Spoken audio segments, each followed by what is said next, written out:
en prière, puis on va recommencer ça. Bien, Seigneur, on te remercie parce que tu es tellement bon avec nous. Merci pour tes bons plans. Seigneur, on te demande d'ouvrir nos cœurs, qu'on soit bien disposés à entendre ce que ton Saint-Esprit veut nous dire par ta parole ce matin, dans le nom de Jésus. Amen. Bon, ce matin, bien, Donald a commencé sur mon message. Il a commencé, il ne voulait pas finir, fait qu'il a commencé mon intro, fait que il va falloir que je la ratisse un peu, là. Pas que ça va être trop long, fait qu'il a commencé un peu. Écoutez, tout le monde le sait, mais Dieu a un plan pour nos vies. Tout le monde. Il n'y a personne ici qui a Dieu n'a pas de plan pour nos vies. Vous avez tout Dieu a un plan, puis c'est pas un plan, c'est un bon plan. OK? Ça, il faut qu'on se le redise, surtout quand il vente plus fort. Des fois, on a dit, mais Dieu, il a un bon plan pour notre vie. Et dans ce bon plan-là, si on est à la bon endroit, au bon moment, avec les bonnes personnes, Dieu va pouvoir répandre le maximum de sa bénédiction. Mais souvent, on a tendance à vouloir faire nos plans. Et c'est ça qui embourre un petit peu l'engrenage, je vous dirais, c'est que des fois, en faisant nos plans, on sort de sa volonté. Parce que des fois, on se dit, bien, ça ne peut pas être ça, ou on ne veut peut-être pas le faire comme ça, ou on veut le faire à notre manière. Mais nous devons toujours rester sensibles, premièrement, à ce que Dieu nous a écrit dans sa parole, OK? Ce que Dieu nous dirige par son Saint-Esprit, OK, dans nous. Donc, si on écoute, puis Dieu nous demande de faire telle chose, d'être à tel endroit, bien, quand que Dieu nous demande d'être à tel endroit, c'est là que la pleine bénédiction va être. Quand on est à la pleine endroit que Dieu nous a dit d'être. OK? Pas où est-ce que juste... Dieu va nous bénir partout, comprenez-moi, là, mais quand on est dans la parfaite endroit de volonté de notre vie. Il vous a appelé à être maman à la maison, c'est là qui est votre endroit de bénédiction. Il vous a appelé à être X profession, c'est votre endroit à la maison. Il vous a appelé dans l'Église à faire quelque chose, c'est là qui est la pleine bénédiction. Et c'est une question, comme Noël avait commencé à effleurer avec la veuve, c'est une question d'obéissance. Et souvent, c'est des petits pas de rien que Dieu nous demande de faire. Et si on les fait, ça nous amène à un autre endroit. Puis là, ça ouvre d'autres portes qu'on ne pensait jamais que ça allait ouvrir, mais ça passe toujours par la clé de l'obéissance. Et le titre du message que j'ai mis ce matin, c'est « La victoire de l'obéissance ». Je sais que des fois, on a l'obéissance, on n'aime pas ça parce que des fois, on pense qu'on veut faire nos choses d'une manière, mais il faut toujours se rappeler que Dieu nous aime. Puis Dieu, il en connaît un petit peu plus que nous autres. Fait quand il nous demande de faire certaines choses, c'est pas pour nous brimer, c'est pas pour nous faire de la peine, c'est pour nous apporter dans un endroit meilleur où est-ce qu'il va pouvoir répandre encore plus sa bénédiction sur nous. Amen?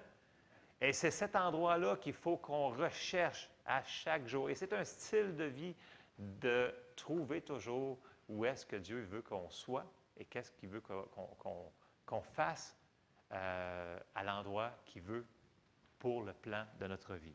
Alors, on embarque là-dedans ce matin, puis on va commencer par aller dans Psaume 119. Parce que premièrement, il faut comprendre que Dieu va toujours nous diriger en premier lieu par sa parole écrite. Donc, si dans notre vie, si on met en pratique ce qui est mis dans la parole, on va se retrouver à un bon endroit. Ensuite de ça, le Saint-Esprit qui est en dedans de nous autres va nous aider à nous diriger. Demandons-lui, Seigneur, qu'est-ce que je fais dans telle situation? Qu'est-ce que tu veux que j'aille? Qu'est-ce que tu veux que je fasse?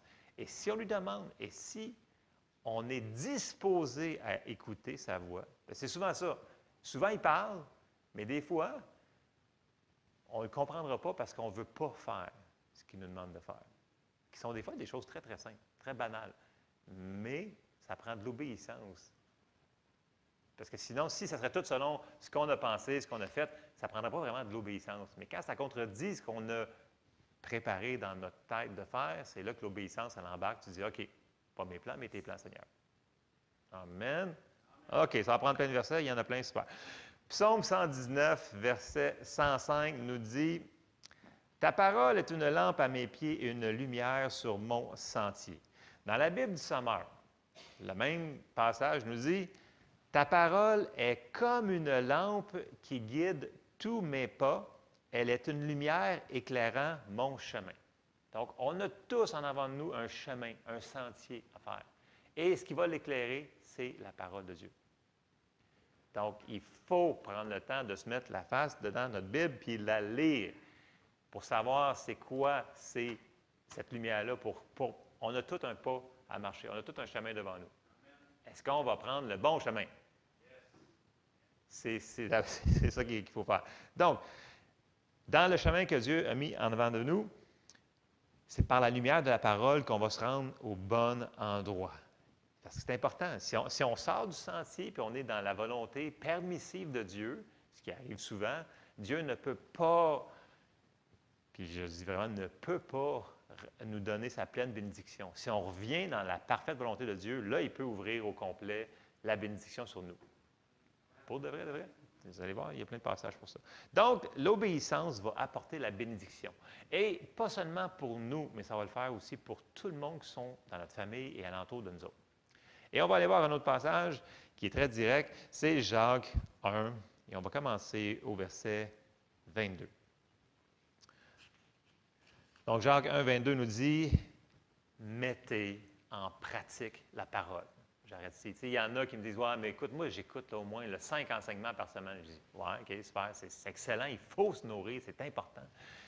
Tu le mets-tu en pratique?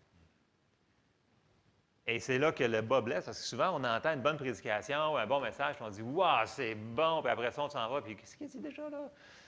Donc, d'où l'important, des fois, de prendre des notes, mais de prendre aussi, de décider consciemment, de prendre une décision, de mettre en pratique ce que Dieu nous parle à travers un enseignant, à travers la Bible qu'on va lire, à travers ce que... Mettez en pratique la parole. Je continue le passage. Ne vous bornez pas à l'écouter. Ça, c'est une version, je trouve, québécoise, c'est bon. Ne vous bornez pas à l'écouter en vous trompant vous-même par de faux raisonnements.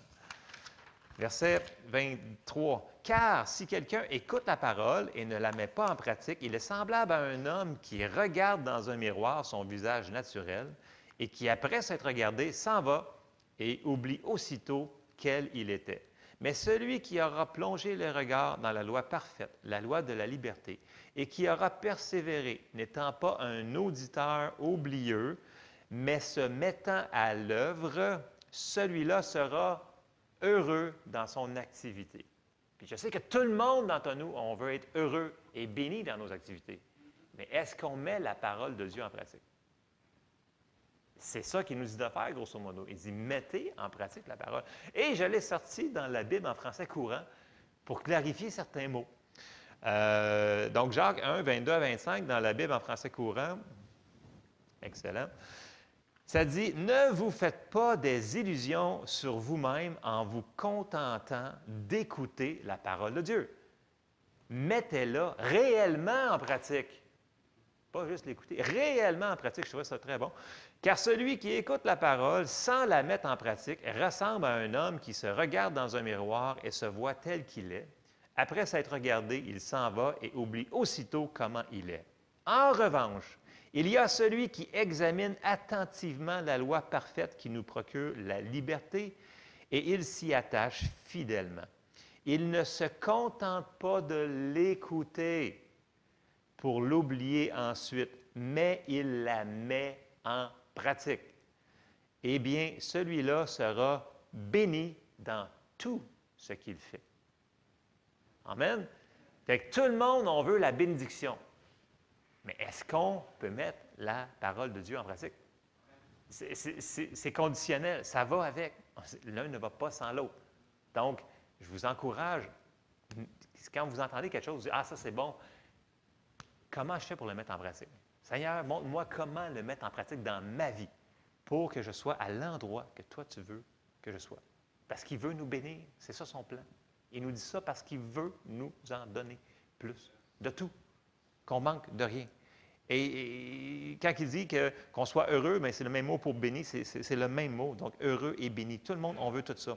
Et un passage familier que Jésus nous a expliqué, il l'a expliqué, puis là, je vous l'ai sorti dans Matthieu, mais dans un autre évangile, il commence par « Si vous êtes mes disciples, pourquoi vous ne faites pas ce que je vous demande de faire? » Je n'avais parlé il y a 2 semaines, je crois.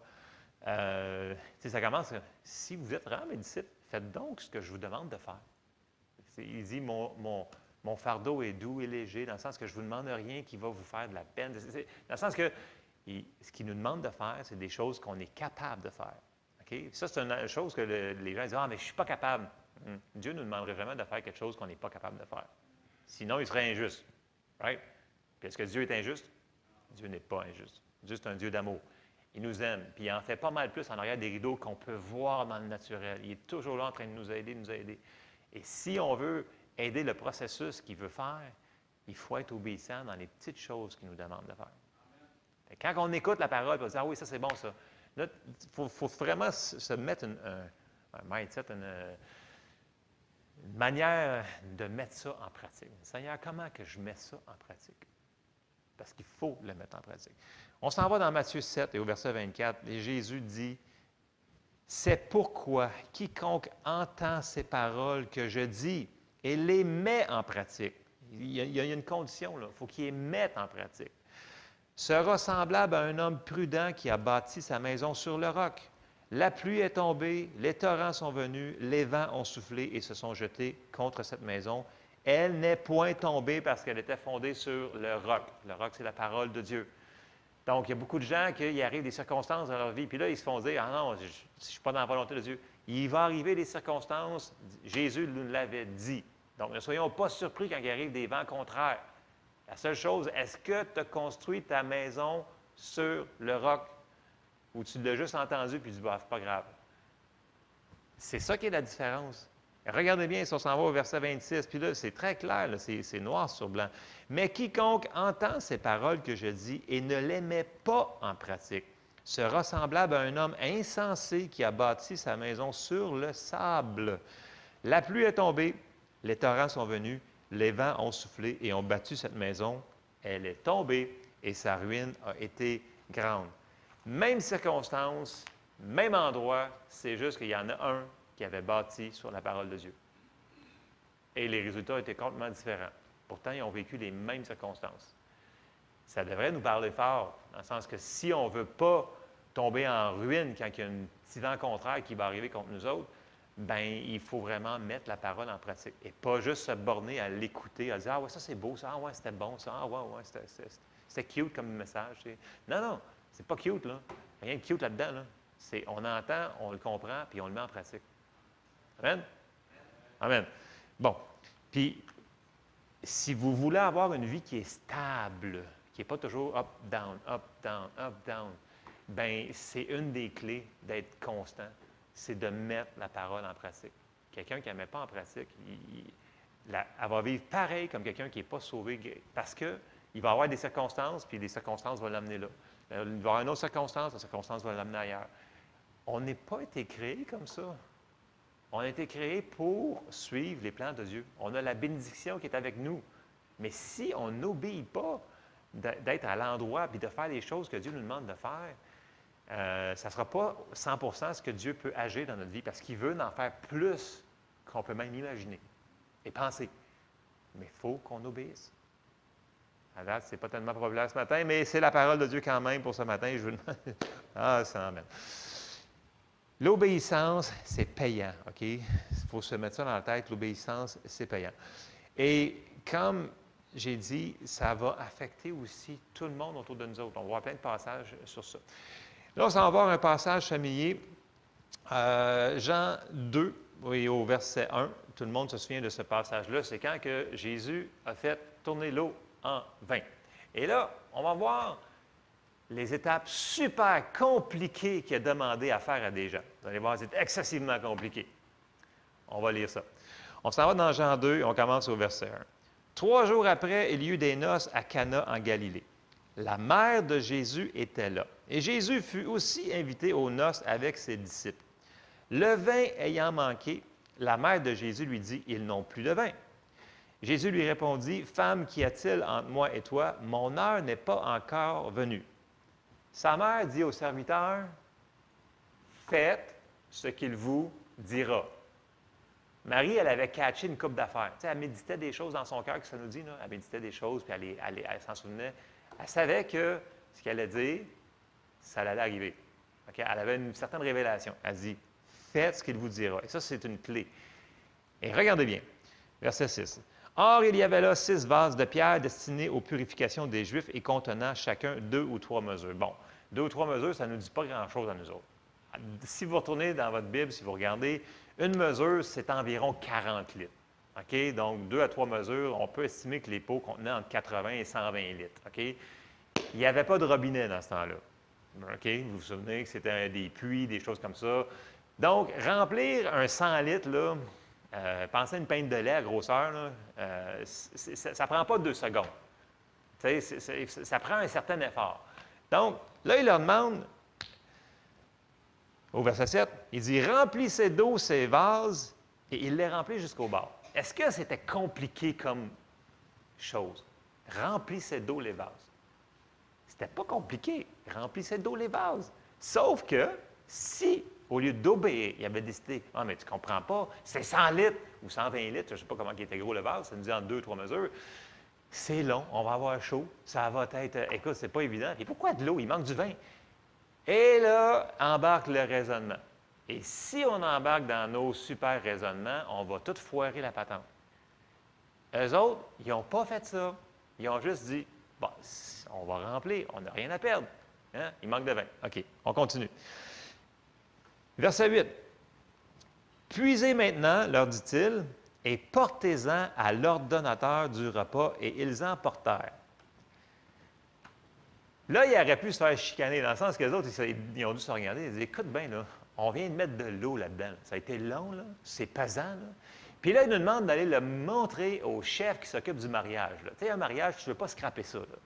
Puis là, ben, tu ne veux pas te faire chicaner non plus. Puis là, qu'est-ce qu'on va faire? On apporte de l'eau.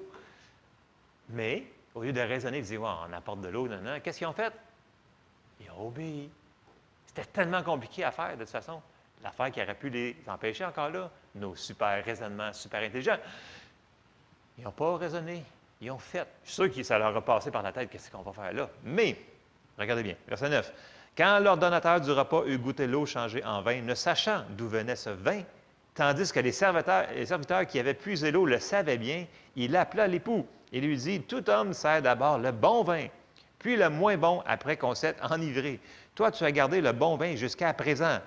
Tel fut à Cana en Galilée le premier des miracles que Jésus fit. Il manifesta sa gloire et ses disciples crurent en lui. Avez-vous vu que le miracle a été conditionnel à l'obéissance des hommes? C'est pas lui qui l'a fait, là. Il a dit, fais ça. Après ça, quand ils l'ont fait, ils ont dit, fais ça. Après ça, il a dit, fais ça. Tu ne sauras pas tout le plan de match d'une shot. S'il nous le montrait, je pense qu'on aurait vraiment peur. Parce qu'on n'a pas besoin de savoir le centième pas. Mais si je sais qu'il faut que je me rende jusqu'à la porte, on peut peut-être se rendre jusqu'à la porte. Puis après ça, rendu là-bas, s'il nous dit, bien, va-t'en à gauche, à droite, tu t'en vas à gauche, à droite. C'est comme ça que ça fonctionne dans le royaume de Dieu. C'est l'obéissance. Des petites choses qui mènent à de grandes choses. Mais c'est pas à pas. Et dès qu'on va commencer à s'obstiner puis à décider de ne pas faire ce qu'il nous demande de faire, par son esprit en dedans de nous autres, par la parole écrite, et c'est là qu'on se met les pieds dans les plats. Et qu'on n'a pas les résultats. Pourtant, Dieu, il veut. Dieu, il veut.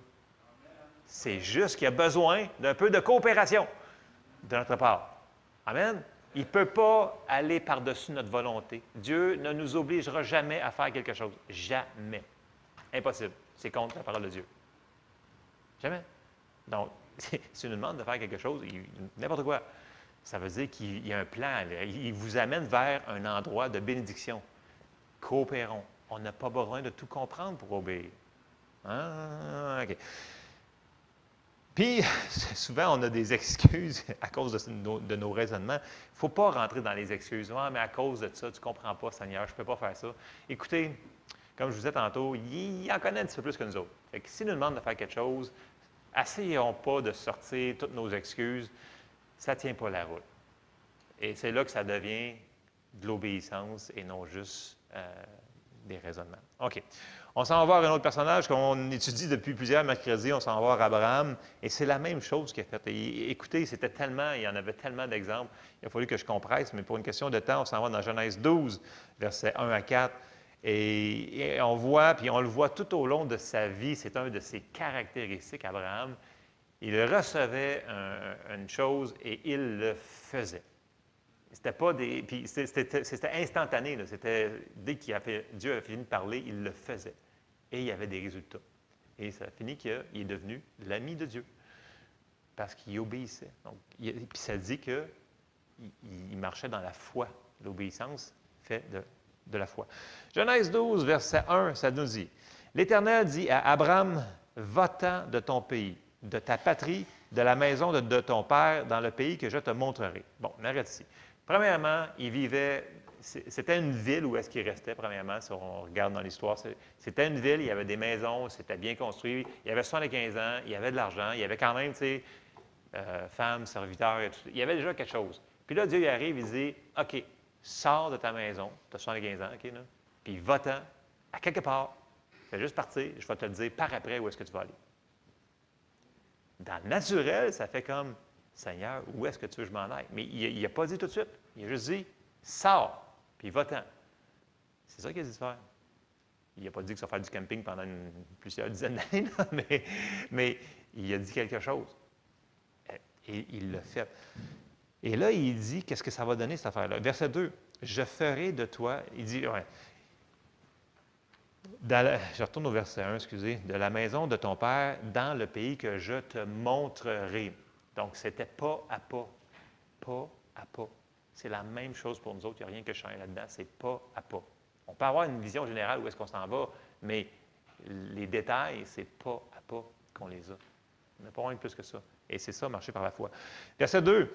« Je ferai de toi une grande nation et je te bénirai. Je rendrai ton nom grand et tu seras une source de bénédiction. Je bénirai ceux qui te béniront et je maudirai ceux qui te maudiront. Et toutes les familles de la terre, c'est fort ça, seront bénies en toi. » Abraham partit comme l'Éternel le lui avait dit, et Lot partit avec lui. Abraham était âgé de 75 ans lorsqu'il sortit de Charan. Donc, on voit que Dieu y arrive, toc, toc, bonjour, c'est moi, Dieu, sors. Très compliqué comme, très compliqué, hein? Sors. Tu as un choix. T'écoutes ou tu le fais ou tu le fais pas. Point final. C'est sûr que si tu commences à raisonner, mais ça n'a pas d'allure, là, on va vivre dans des tentes, on amène tout le troupeau avec nous autres, c'est comme... Non, on n'a pas besoin de comprendre. Est-ce que ça l'a béni? Il est parti de ça, puis il est devenu père d'une multitude de nations, il était très riche, il était en santé. Dieu l'a apporté vers une plus grande endroit de bénédiction qui était là. Donc, même si on ne comprend pas, Dieu veut nous apporter à quelque part. Et ce que ça prend, c'est de la coopération de sa part. Mettez la parole en pratique. On continue. Et souvenez-vous, là, et puis là, ça c'est vraiment un exemple flagrant que toute la bénédiction que ça l'a amené autour de lui, ça a tout béni le monde. Les familles de la terre ont été bénies à cause qu'il a obéi. Si nous autres, on obéit, ça va toucher notre famille immédiate. Peut-être nos voisins, peut-être les gens qu'on connaît. L'obéissance, c'est payant. Et nous devons le faire. Et quand on a une direction du Seigneur, aussi petite qu'elle soit, ne passons pas par-dessus. Puis souvenez-vous, là, Dieu, il sait quand on n'a pas compris. Il sait que quand il nous a dit quelque chose, qu'on ne l'a pas vraiment saisi. Par contre, quand on a vraiment saisi, puis le Seigneur, c'est vraiment ça, puis là, il nous le répète, bien, à un moment donné, il faut agir. Parce que la procrastination, à un moment donné, ça suffit. Ça va va nous empêcher de recevoir tout ce que Dieu veut nous donner. Il veut nous donner la bénédiction. Il veut qu'on soit heureux en toutes choses. Il faut juste coopérer. On s'en va voir un passage dans Ésaïe 1, verset 19. Puis ça s'applique à nous autres. Ça nous dit dans Ésaïe 1, 19, dans la Louis II, ça dit « Si vous avez de la bonne volonté et si vous êtes docile, vous mangerez les meilleures productions du pays. » Si vous avez de la bonne volonté et si vous êtes docile. Regardez bien dans la Bible du Sommeur comment c'est phrasé. « Si vous décidez à m'obéir, vous mangerez les meilleurs produits du pays. » Si vous décidez à m'obéir, vous mangez. Et je l'aimais bien, la manière que ça sort dans la Bible amplifiée en anglais, je l'ai traduit en français, ça dit « Si vous êtes disposé et obéissant, vous mangerez le bien de la terre. » Tu sais, des fois, on entend quelque chose, est-ce qu'on est vraiment disposé? Est-ce qu'on a un cœur disposé pour entendre ce que Dieu nous dit? Si on est bien disposé, on va comprendre et on va pouvoir le mettre en application. Mais si on n'a pas un cœur bien disposé, des fois, c'est comme si c'est comme des ondes radio, c'est comme sur une fréquence. Là. Il y a beaucoup de gens qui écoutent la radio, mais souvenez-vous qu'on a encore des radios dans nos autos. Là, puis que si tu ne le mets pas sur le bon poste, bien, ça va faire C'est un peu la même chose quand on n'est pas disposé avec Dieu. Si on est disposé de vouloir faire ce qu'il nous demande de faire, on va comprendre. Si on ne veut pas l'entendre, ce qu'on ne veut pas entendre, on ne l'entendra pas. Je parle par expérience. Tu sais, mettons que tu demandes quelque chose à Dieu. Tu demandes, Seigneur, tu veux que je fasse telle chose? Puis ça ne tente tellement pas de le faire. Écoute, attends-toi pas de comprendre la réponse. Si tu dis, par contre, Seigneur, ça ne me tente pas de le faire, mais qu'est-ce que tu veux que je fasse dans cette situation-là? Puis aide-moi à être bien disposé à recevoir. On va comprendre sa volonté pour notre vie. On va le savoir. Il faut juste décider d'être disposé à entendre une réponse peut-être différente. Il ne nous demandera pas de faire quelque chose qui va nous emporter dans la difficulté et dans le trouble. C'est ça qu'il faut se mettre en contexte. Dieu nous aime. Dieu nous aime. Quand il nous demande de faire quelque chose, c'est pour nous bénir, c'est pas pour nous nuire. Soyons bien disposés à faire des choses, des fois, qui sont super simples, même si on ne comprend pas. Est-ce qu'on va lui faire confiance ou est-ce que notre tête va avoir le dessus sur tout ça? Proverbe 3, 5, 6, que je cite quand même assez souvent, nous dit « Confie-toi en l'Éternel de tout ton cœur et ne t'appuie pas sur ta sagesse. Reconnais-le dans toutes tes voies et il aplanira tes sentiers en avant de toi. » Tu sais, on veut que nos sentiers en avant de nous autres, on est dans les bons sentiers. Bien, reconnais-le dans toutes tes voies. Ne t'appuie pas juste sur ta sagesse. Par part de nous autres mêmes, on ne connaît pas tout. Et loin d'en connaître tout. On en connaît un petit morceau. Aussi intelligent que vous êtes, on ne peut pas se fier juste à ça. Mais quand on dit, Seigneur, montre-nous, il est où le chemin? Il va aplanir le sentier devant nous. Amen? C'est super important ce qu'on parle ce matin. Et on n'a pas besoin de comprendre pour obéir. C'est ça qui est l'affaire. C'est que des fois, on veut absolument comprendre avant de le faire. Et souvent, on va comprendre quand on va avoir... Souvenez-vous, quand que le peuple d'Israël, même avant ça, quand que Moïse les a sortis, la mer Rouge n'était pas ouverte avant qu'il arrive là. Il a fallu que Moïse étende son bâton, puis là, il passe. Quand ils ont passé le Jourdain, là, quand il est au bord, là, il a fallu que les sacrificateurs mettent le pied dans l'eau avant que le Jourdain se sépare en deux. Tu sais, dans le sens qu'il va falloir que tu fasses la décision de le faire avant que ça se fasse. Fait que c'est en marchant dans la foi qu'on va voir le résultat. Si on reste là et on est stallé, il dit, bon, le Seigneur nous dit de marcher, bien, t'attends. Mais il dit, fais un pas, mais tu ne le fais pas. Ça va arrêter là. Il nous a dit, tu as la direction. Tu as le choix de le faire ou de ne pas le faire. Si on le fait, ça va se passer. Si on ne le fait pas, ça ne se passera pas. Et c'est le même. Écoute, il y a tellement d'exemples dans la Bible. C'est partout. L'obéissance, l'obéissance, l'obéissance. Et souvenez-vous, ça apporte la bénédiction. Éphésiens 6, 1 à 3 nous dit, « Enfants », je sais que les ados n'aiment pas ça, entendre ce verset-là, mais c'est un très bon passage d'écriture. Là. « Enfants, obéissez à vos parents selon le Seigneur, car cela est juste. Parce que ce sont des tyrans et des méchants, puis ils veulent votre mal, parce qu'ils veulent vous brimer vos... » C'est ça que ça dit? Non, pas en tout. « Honore ton père et ta mère, c'est le premier commandement, avec une promesse, afin que tu sois misérable, puis pogné dans un trou. » C'est pas ça pas en tout, regardez. « Afin que... » C'est marqué en arrière de moi, là? Oui. « Afin que tu sois heureux et que tu vives longtemps sur la terre. » Combien qui veulent être heureux et vivre longtemps sur la terre? C'est le fun de vivre longtemps quand tu es heureux. Quand tu es malheureux, c'est long de vivre longtemps. Mais ça prend quoi au début? Si on part au verset 1, ça dit « Obéissez à vos parents ». C'est un principe qui est mis même dans la famille. Donc, ça s'applique aussi, c'est pas que vous autres pour les ados, là, ça s'applique à nous autres, parce qu'on est les enfants de Dieu. Et s'il nous demande d'obéir, c'est parce que, même si tu ne comprends pas, même si tu n'as pas tout compris, puis tu ne sais pas pourquoi il nous fait faire ça, c'est parce qu'il veut nous apporter, puis qu'on soit heureux, comme on a vu au début. Heureux et béni. Et qu'on vive longtemps dans ce stade-là. et non misérable, misérable, misérable, misérable. Le principe demeure, ça s'applique à toute personne, qu'on soit jeune ou moins jeune. C'est un principe qui s'applique à tous. Puis tu sais, il y en a-t-il d'entre vous qui a déjà été comme un gérant, qui a formé des gens dans leur travail? Tu sais, vous avez travaillé quelque part, puis vous avez, ouais, Guy, Joe, tu as formé du monde. Tu sais, mettons que tu fais un travail là, depuis je ne sais pas combien de temps. Puis là, il y en a un nouveau, puis tu l'entraînes, puis il dit, fais telle chose de telle manière. Mais il ne comprend pas. Il veut le faire à sa manière.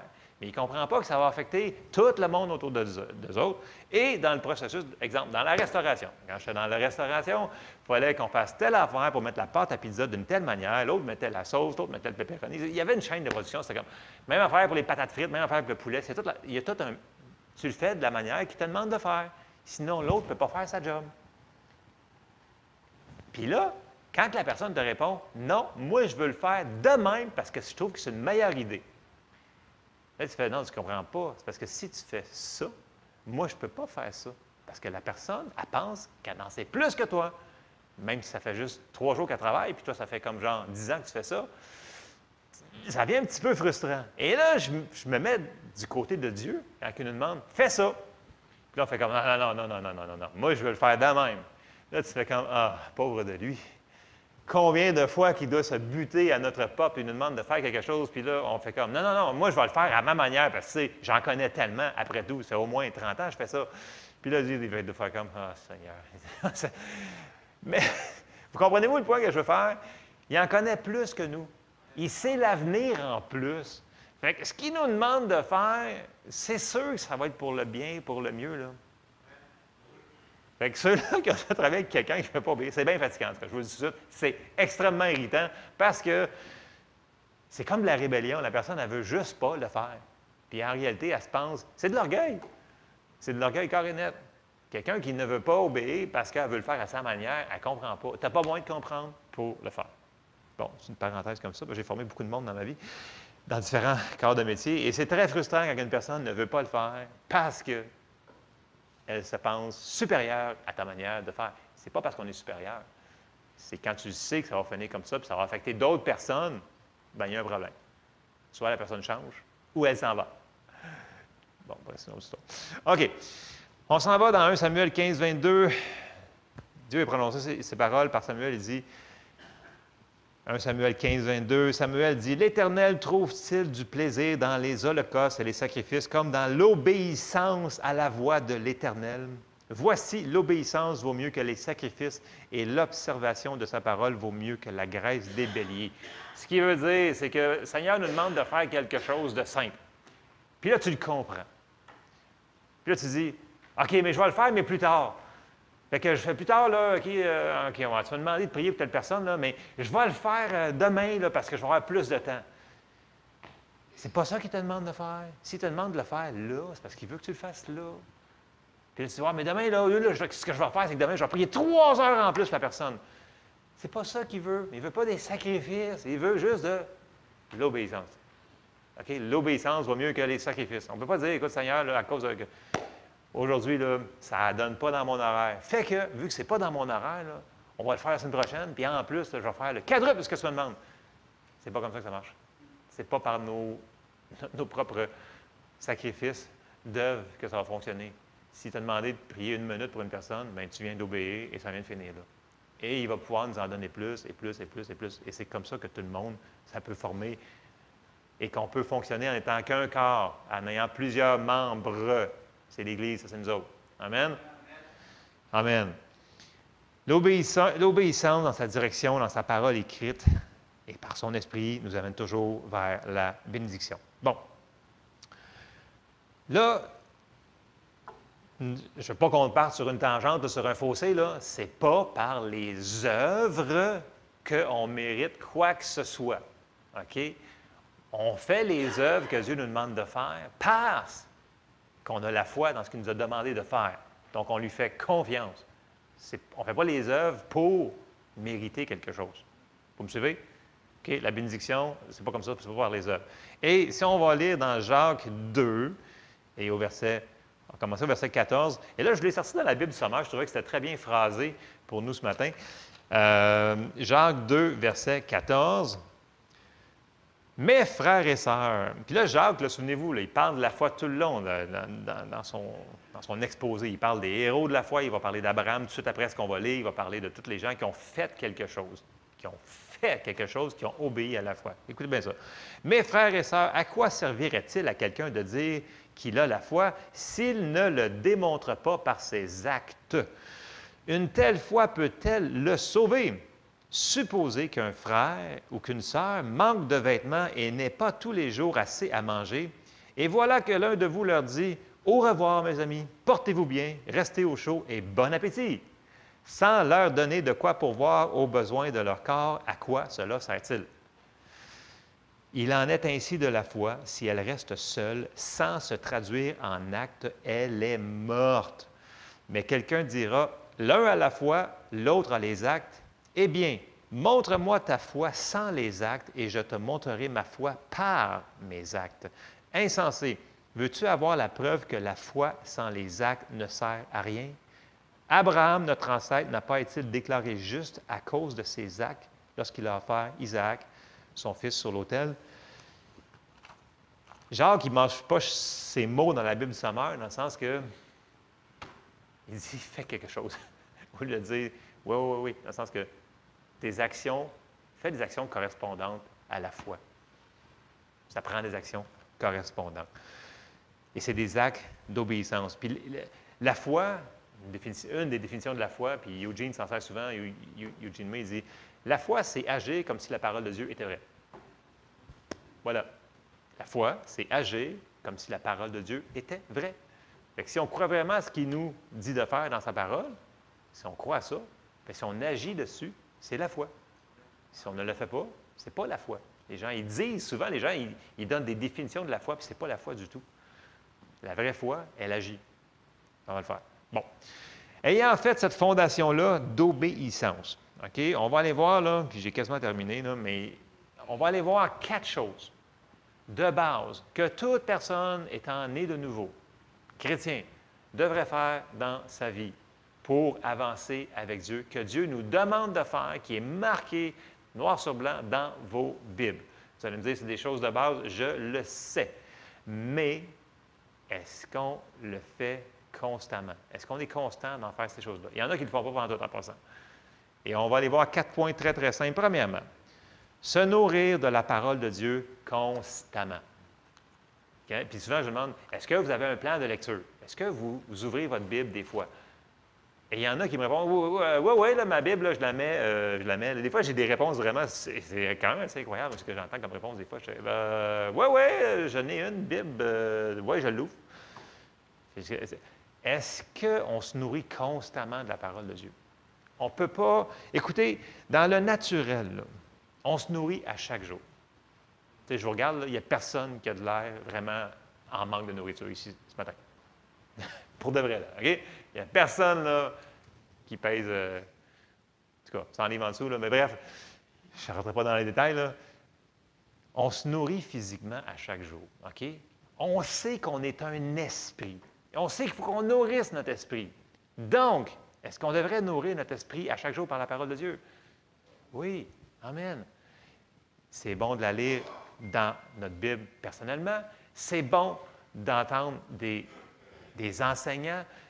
Il y a tellement de bons enseignants qu'on peut écouter maintenant qui sont sur l'Internet. C'est phénoménal. On a des très bons livres d'enseignement dans la bibliothèque. On a des ressources, là. OK? Donc, on ne peut pas dire « non, je ne peux pas ». Tout le monde a accès à une Bible au Canada. Je m'excuse, là. On n'est pas en Chine ici, là. Puis même en Chine, ceux-là qui veulent vont finir. Quelqu'un qui veut va trouver. Et je vous sors un passage, Proverbe 4, versets 20 et 22. Vous allez dire, oh, mais c'est donc bien de base, ça. Si on ne fait pas les choses de base, si on ne nourrit pas notre esprit constamment, on va devenir faible spirituellement. Puis là, on se demande pourquoi que c'est plus dur telle chose. C'est plus dur à comprendre, c'est plus dur nos prières, c'est plus dur tout. Mais spirituellement, tu es faible, tu ne te nourris pas.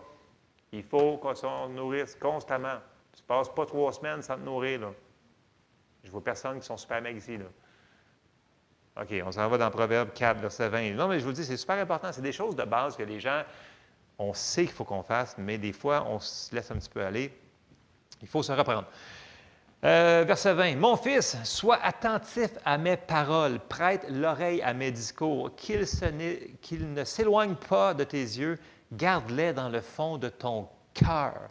C'est la vie pour ceux qui les trouvent, c'est la santé pour tout leur corps. » La parole de Dieu, c'est un médicament. Le mot aussi pour santé, c'est vraiment dans l'hébreu, c'est le mot marpé. Marpé est traduit environ 15 fois dans la Bible pour médicament. C'est le même mot. Okay? Donc, quand tu ne peux pas faire un overdose de lire ta Bible. Okay? Quand tu lis ta Bible, il y a de la vie qui rentre en toi. Ça te nourrit dans ton esprit.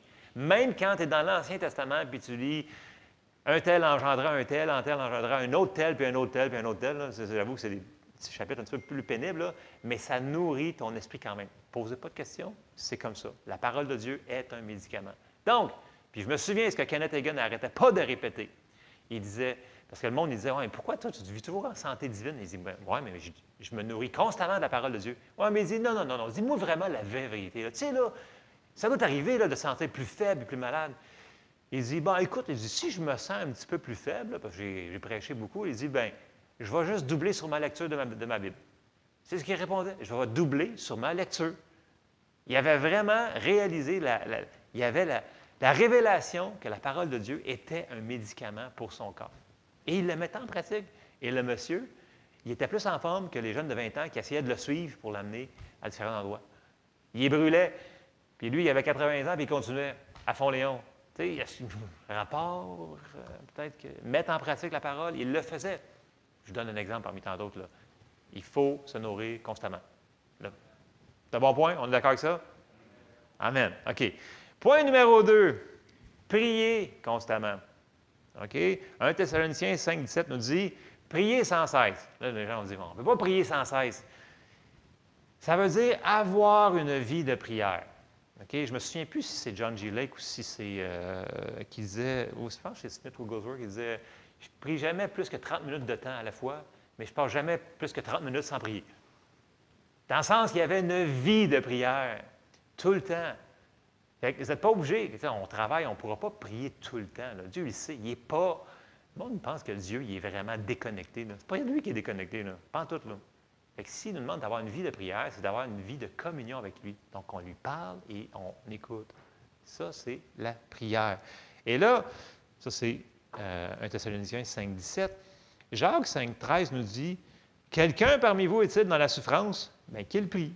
Quelqu'un est-il dans la joie qu'il chante des cantiques? » Et là, il nous parle sur la prière du juste qui a une grande efficacité. Tu sais, je condense pour le temps, là.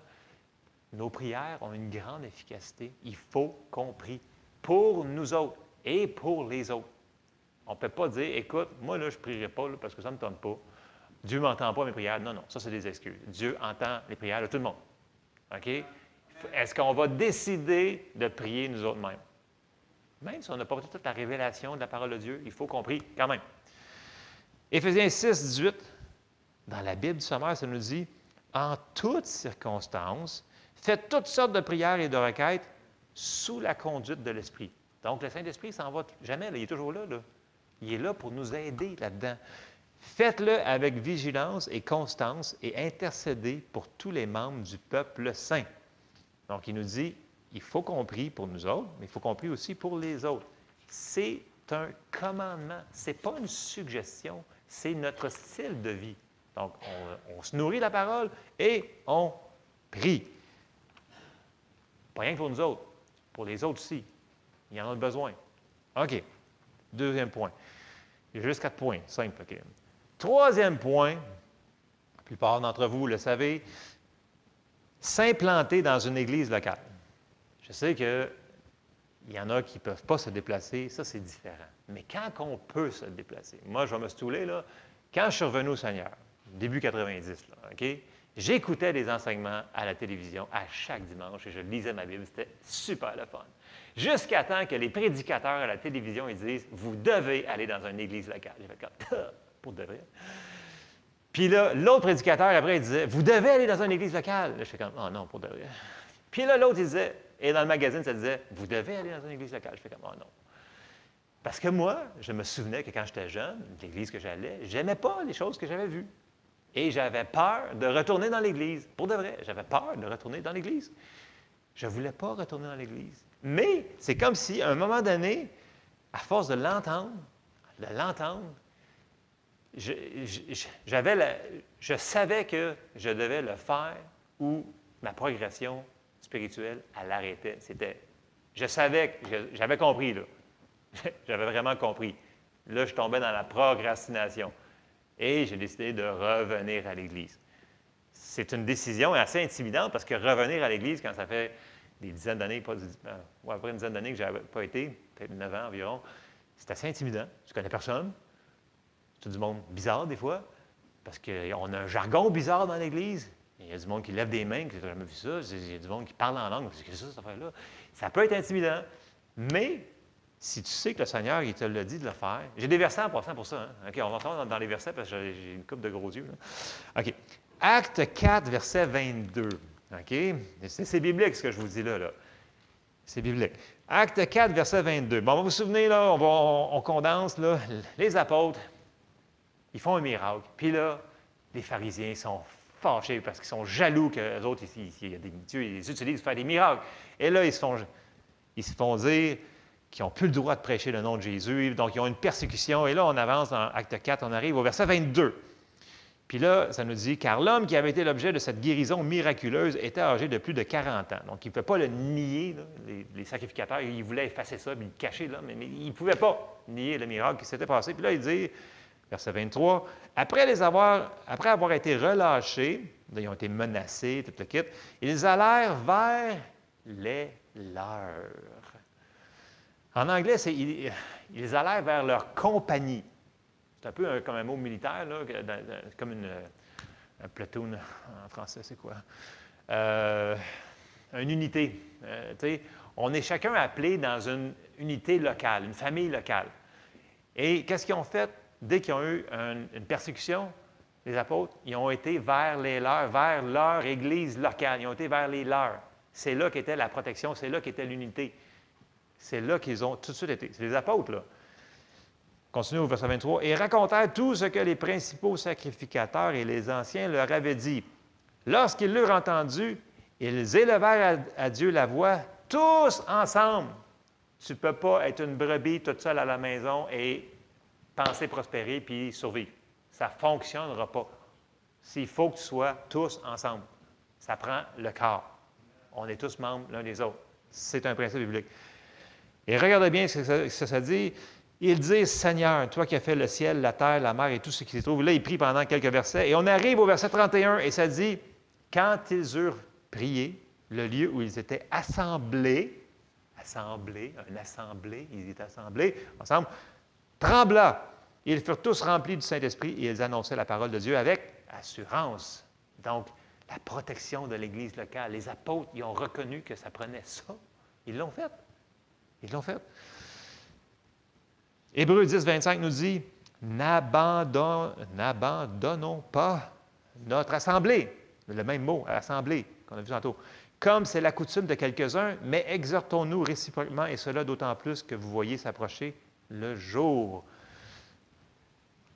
Un chrétien qui ne s'implante pas dans une église locale ne fleurira jamais à son plein potentiel. Impossible.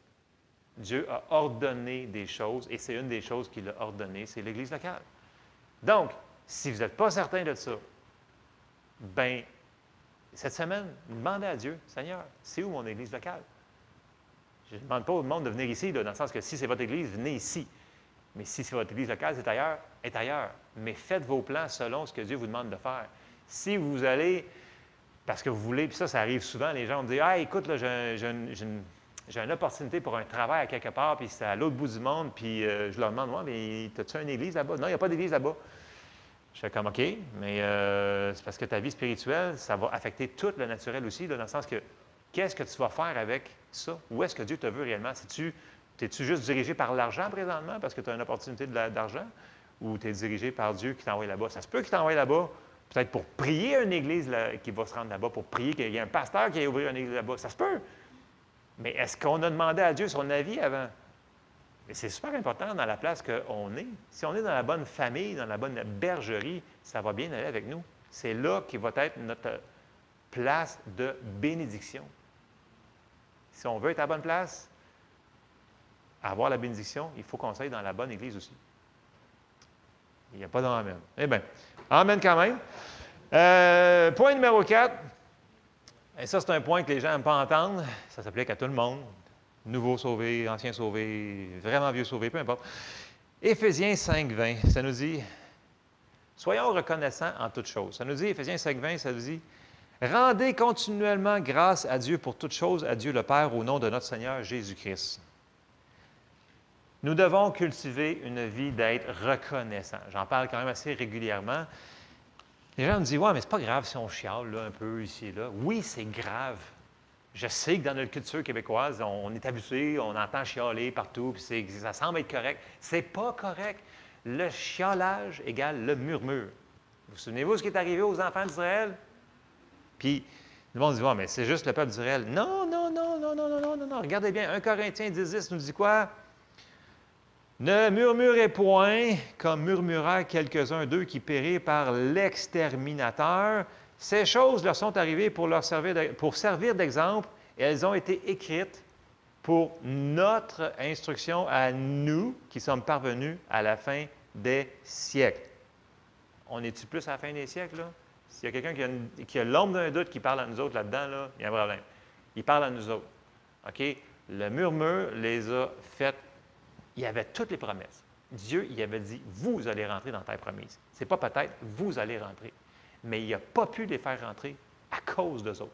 Ils n'ont pas coopéré. Ils n'étaient pas disposés. Ils ont murmuré, murmuré, murmuré, murmuré. Leur parole était toujours l'inverse. On va mourir. On n'a pas d'eau. On n'a pas de nourriture. On n'a pas de ci, on n'a pas de ça. Ils ont toujours murmuré. Et ça les a complètement... Dieu, à un moment donné, il a fallu qu'ils disent, je dois faire ce que vous avez dit à mes oreilles. Vous avez dit que vous allez mourir dans le désert. Il a fallu qu'il fasse, il était obligé de le faire. Fait que le chialage, le murmurage, des choses comme ça, bien, ça ne devrait pas être dans nos vies. Puis je sais qu'il faut qu'on... Ça peut s'échapper de notre bouche des fois, OK? Mais ce n'est pas grave, c'est l'attitude, dans le sens que, OK, c'est du chialage, on arrête. Parce que c'est pas...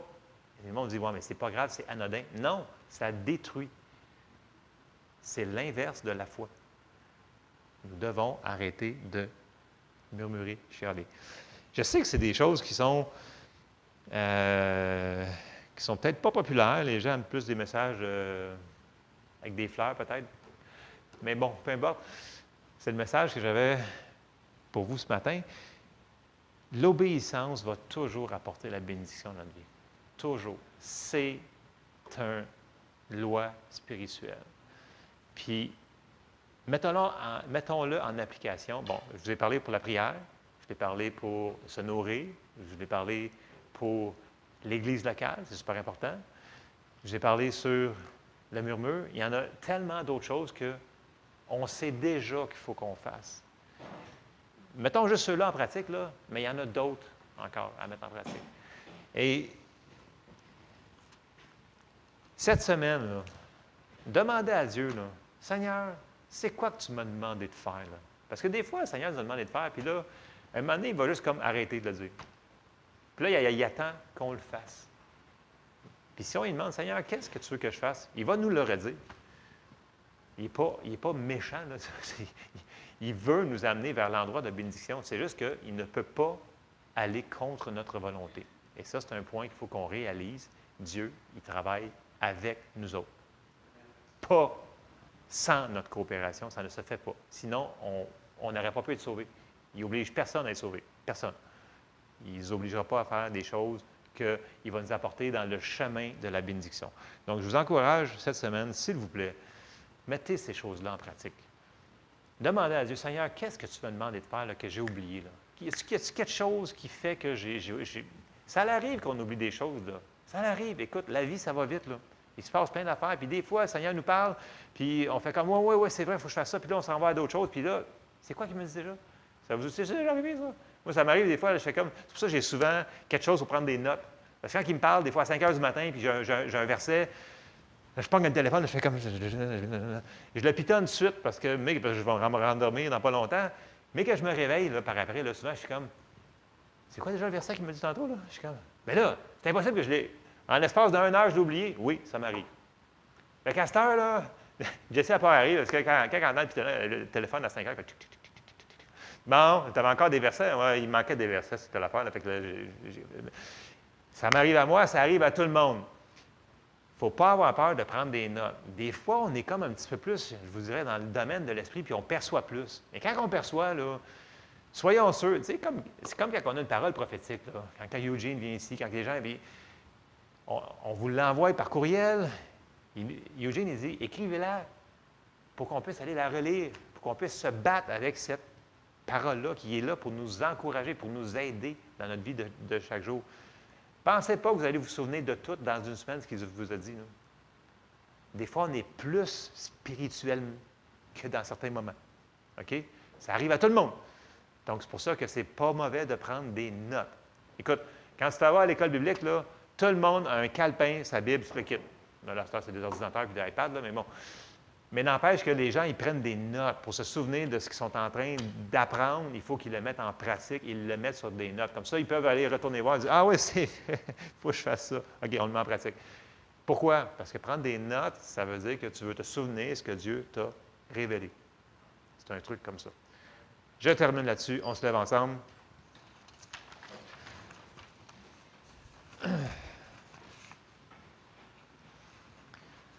Ce n'est pas des choses populaires, c'est pas grave. C'est des choses qui sont la vie ou la mort. Je vais le mentionner comme ça. C'est des principes bibliques qu'on ne peut pas passer au travers. Je termine en prière. Seigneur, on te remercie parce que tu es bon et tu as des bons plans pour chacun d'entre nous. Merci, Seigneur, parce que tu veux nous apporter dans un endroit de bénédiction et qu'on soit heureux en toutes choses. Montre-nous ce qu'on doit faire, Seigneur. Que notre cœur soit disposé à faire les choses que tu nous demandes de faire. Et on te demande ton aide, Seigneur, cette semaine à faire toutes ces choses-là, dans le nom de Jésus. Amen. Soyez bénis.